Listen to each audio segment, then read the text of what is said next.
ઇતિહાસની ખબર પડે ને ઇતિહાસમાં. કેમ ઇતિહાસમાં ખબર પડે એટલે હું ભણતી ત્યારે આવતું ને ઇતિહાસનું. ગાંધી બાપુએ દાંડી કૂચની યાત્રા કરી, એમાં પહેલો પગ ક્યાં મૂક્યો હતો?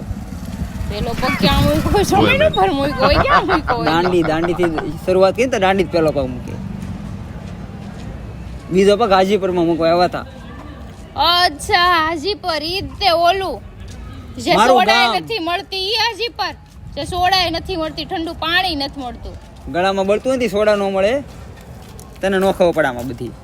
આ ઇતિહાસમાં તને ખબર ન પડે, તમારે પડાવી દી પેલી વસ્તુ તો. એટલે ગળામાં બળતું એટલે સોડા ન મળે કે ગલ્લો નથી એમ કહી દો ને. બધું એક છે, કેબિન તમને છે ન દેખાય, એટલું તમને કેવું. દેખાડી ની નકર હોય ને ઓલા તોય. પપ્પુજી મળે, પપ્પુજી, બીજું કઈ મળતું પપ્પુજીમાં નથી. બિલ તો અમારા નામે ફાટે કે નહીં? બધા પપ્પુજીમાં પાણી તો કે મળતું એ નતું હારું છે, નથી મળતું. ઈ હાજીપર. ખોટા ખર્ચા કે વધી રિક્ષા જાય મારે. મળતી નથી, હાલીને ગયા તા, કોઈ લેવાય નહોતા એવું. તો ગાંધી હારું નહીં તો બાપુ ઈ બાને થોડુંક હાલો તો ખરી. આયા તો હાલતા ન આયા, ઘરની નીચે આવી તો ગાડી લઈને આવી.